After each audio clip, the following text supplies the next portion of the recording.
Welcome back once again in my YouTube channel. आज के इस वीडियो में हम पढ़ेंगे क्लास 11th सीजी बोर्ड का chapter number 3 recording of business transaction का क्वेश्चन नंबर 3 से स्टार्ट करेंगे। पिछले वीडियो तक के हमने क्वेश्चन नंबर 1 और 2 कंप्लीट कर लिया था।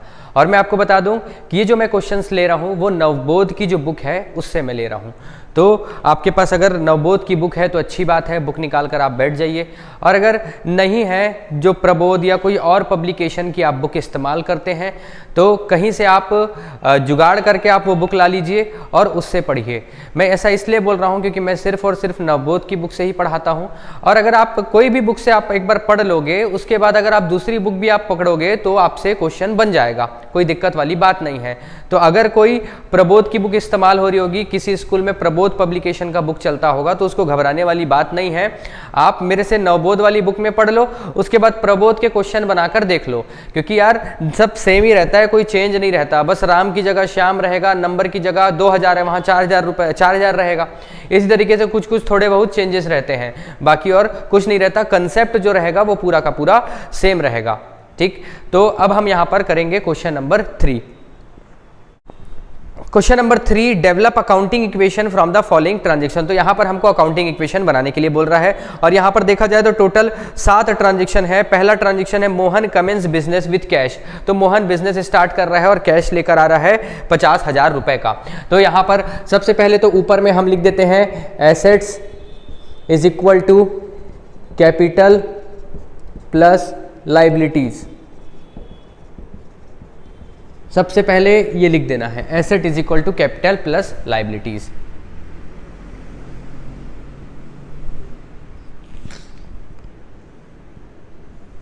यहां पर सीरियल लिख लूंगा 1 2 3 4।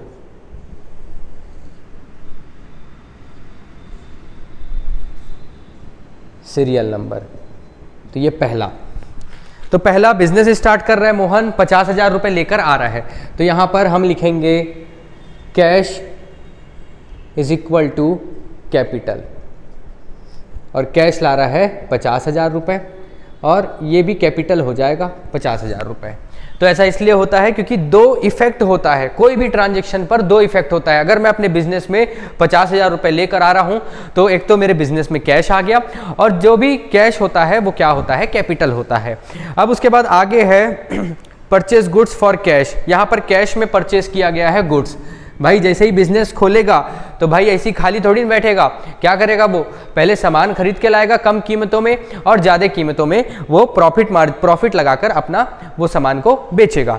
तो यहाँ पर परचेज गुड्स फॉर कैश 30,000 रुपए का वो सामान खरीद के लेकर आया। तो यहाँ पर cash plus stock is equal to capital. यहाँ पर कैश 20,000 रुपये हो जाएगा क्योंकि वो 30,000 रुपये का स्टॉक खरीद के लेके आ गया। तो यहाँ पर कैश कम हो गया, पहले था कैश उसके पास 50,000 रुपये और 30,000 रुपये का सामान खरीद के लाया, स्टॉक लेकर आया, तो स्टॉक आ जाएगा एक नया एसेट 30,000 रुपये का, और कैपिटल एज इट इज़ वही रहेगा। बात करें कैपिटल की, कैपिटल कब बढ़ता है और कब कम होता है, तो जब जब एक्सपेंस होगा तब तब कैपिटल कम होगा। जब पैसा विड्रॉ किया जाएगा पर्सनल यूज़ के लिए तो कैपिटल कम होगा। कब बढ़ेगा कैपिटल, तो जब प्रॉफिट होगा, अगर जो सामान बेचेंगे तो प्रॉफिट होगा तो कैपिटल इंक्रीज होगा। और इंटरेस्ट मिलेगा, अगर मान लो कहीं से इंटरेस्ट अगर मिलता है तो कैपिटल इंक्रीज होता है। यहाँ पर जब थर्ड है यहाँ पर sold goods costing 10,000 for cash 12,000। ठीक है, बढ़िया। यहाँ पर कॉस्ट प्राइस मतलब कि लागत मूल्य 10,000 रुपये का जो सामान है उसको सेलिंग प्राइस मतलब कि विक्रय मूल्य 12,000 रुपये में बेचा गया।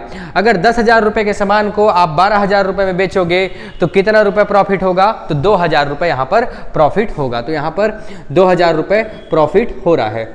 तो अब इसको कहाँ क्या क्या इंक्रीज करेंगे, क्या क्या डिक्रीज करेंगे, तो बात को समझना मेरे प्यारे प्यारे दोस्तों। यहाँ पर कॉस्ट प्राइस मतलब कि 10,000 रुपये का स्टॉक चले जाएगा, इसलिए यहाँ पर स्टॉक जो है वो 10,000 रुपये से हम कम कर देंगे। और बात करें 12,000 रुपये कैश में बेचे हैं तो 12,000 रुपये कैश आया होगा, तो यहाँ पर कैश 12,000 रुपये से इंक्रीज हो गया। और यहाँ पर ये जो ट्रांजैक्शन किए उसमें प्रॉफिट हुआ, और जब प्रॉफिट होता है तो कैपिटल इंक्रीज हो जाता है, तो 2,000 रुपये कैपिटल में इंक्रीज हो जाएगा। तो यहाँ पर 3 इफेक्ट देखने को मिले हमको। तो यहाँ पर तीसरा cash plus stock is equal to capital. यहां पर कैश बढ़ जाएगा, देखो यहां पर कैश बढ़ गया 12,000 रुपए से, तो यहां पर पहले 20,000 रुपए था, वो हो जाएगा 32,000 रुपए। उसके बाद बात करें स्टॉक का, तो स्टॉक 10,000 रुपए से कम हो जाएगा क्योंकि बेच दिए था 10,000 रुपए का सामान, तो स्टॉक आ जाएगा 20,000 रुपए। और यहाँ पर कैपिटल में कितने का इंक्रीज होगा, 2,000 रुपए का, क्योंकि 10,000 के सामान को 12,000 रुपए में बेचा है, 2,000 रुपए मुनाफा हुआ है। तो यहाँ पर कैपिटल 50,000 था, वो 52,000 रुपीज हो जाएगा। अगर देखो दोनों साइड अगर आप प्लस करके देखो, 32 और 20 52 होता है और इधर भी 52 हो रहा है। हमेशा अकाउंटिंग इक्वेशन में दोनों साइड इक्वल आएंगे अमाउंट, मतलब इसको टोटल करेंगे इसको टोटल करेंगे, दोनों में 52,000 आ रहा है, मतलब कि सही जा रहे हैं हम। आगे चौथा ट्रांजेक्शन जो है, परचेस फर्नीचर ऑन क्रेडिट, उधारी में फर्नीचर खरीदे हैं। तो फर्नीचर क्या होता है, हमारे लिए एसेट होता है, तो एसेट साइड में फर्नीचर आ जाएगा, और उधारी में खरीदे हैं इस वजह से लायबिलिटी साइड में एक नया नाम आ जाएगा क्रेडिटर। और यहाँ पर फर्नीचर 2,000 रुपए का खरीदे हैं, तो कैश कुछ नहीं होगा क्योंकि उधारी में खरीदे हैं। Cash plus stock plus furniture is equal to capital plus क्या था, क्रेडिटर। क्रेडिटर मतलब जिसको पैसा देना रहता है। तो यहां पर कैश एज इट इज रहेगा 32,000 rupees, stock as it is रहेगा 20,000 रुपीज। यहाँ पर नया एसेट आ गया फर्नीचर 2,000 रुपए का, और 2,000 रुपए का जो फर्नीचर है वो उधारी में लाए हैं, कैश में लाते तो 32,000 जो है वो कम हो जाता, 30,000 हो जाता, लेकिन यहाँ पर उधारी में लाए हैं, तो उधारी में जब लाते हैं तो यहाँ पर एक नया नाम आ जाता है क्रेडिटर, और क्रेडिटर यहाँ पर आ जाएगा 2,000 रुपए का। और अगर टोटल करके देखोगे तो 32 और 20 52,000 और 2 54,000 54,000, और इधर भी आप टोटल करोगे तो 54,000 आ रहा है। उसके बाद पांचवा है purchase goods on credit. Goods purchase किया गया है क्रेडिट में, और जब परचेज गुड्स मतलब कि वो ऐसा सामान खरीद रहा है जिसका ही वो बिजनेस करता है, वो उसी को ही बेचने के लिए वो खरीद रहा है। तो यहाँ पर क्रेडिट में 20,000 रुपए का सामान परचेज किया गया है, तो यहाँ पर कैश एज इट इज रहेगा क्योंकि कैश में नहीं खरीद रहा है, वो उधारी में खरीद रहा है। स्टॉक यहाँ बढ़ जाएगा, plus furniture is equal to capital plus creditor.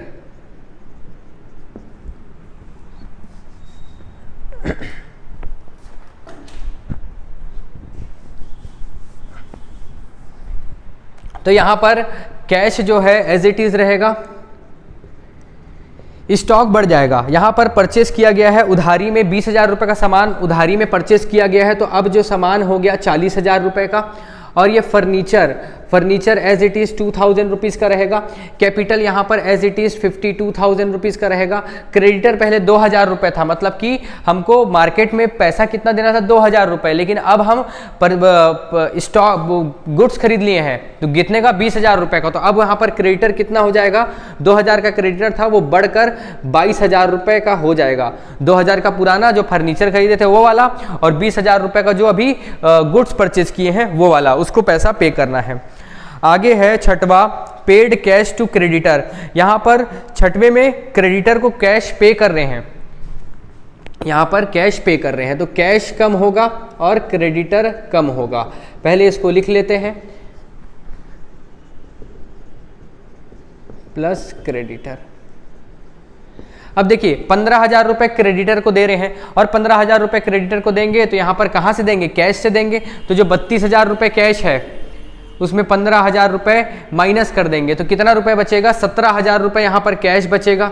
मतलब 32,000 में माइनस कर दिए 15,000 रुपए, तो कितना बचा, 17,000। स्टॉक एज इट इज रहेगा 40,000 रुपए, फर्नीचर 2,000 रुपए, और कैपिटल 52,000 रुपीज़, और यहाँ पर क्रेडिटर को 15,000 रुपए दे दिया गया है। तो यहाँ पर कितना बचेगा, अब 7,000 रुपए अब लौटाना है। 22,000 देना था जिसमें से 15,000 रुपए दे चुके हैं, तो अब बचा कितना, 7,000 रुपए बचा। ठीक ठीक है ना, समझ आ रहा है कि नहीं आ रहा है? अगर समझ ना आए तो नीचे कमेंट करो, बताओ कि भैया क्या दिक्कत आ रही है आपको, क्यों नहीं समझ आ रहा है। आगे है सातवां है सैलरी पेड। तो यहाँ पर सैलरी जो होता है वो एक्सपेंस होता है, तो सैलरी पे करने से क्या होगा, कैश कम होगा, और साथ ही साथ कैपिटल भी डिक्रीज होगा, जब जब एक्सपेंस होगा तब तब कैपिटल डिक्रीज होगा।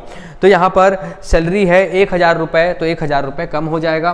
तो यहाँ सातवां है cash plus stock plus furniture is equal to capital is plus creditor. तो कैश 1000 रुपये से कम हो जाएगा, ये आ जाएगा 16000, स्टॉक है 40 का 40, फर्नीचर है 2000 रुपये, और यहाँ पर है ना, यहाँ सैलरी पे किए हैं तो 1000 रुपये कैपिटल में कम हो जाएगा और ये आ जाएगा 51,000, और क्रेडिटर एज इट इज़ 7000 का 7000 रुपये रहेगा। और बात करें एसेट साइड की, तो यहाँ पर अगर टोटल करते हैं हम लोग तो ये हो जाएगा 58,000 एसेट साइड आ रहा है, और कैपिटल आपका 51,000 रुपये और लाइबिलिटीज 7,000 रुपये है ना। लाइबिलिटीज में एक ही लाइबिलिटीज था क्रेडिटर, तो ये हो गया हमारा आंसर 58,000 रुपीज़। तो इस तरीके से हम इस क्वेश्चन को करेंगे।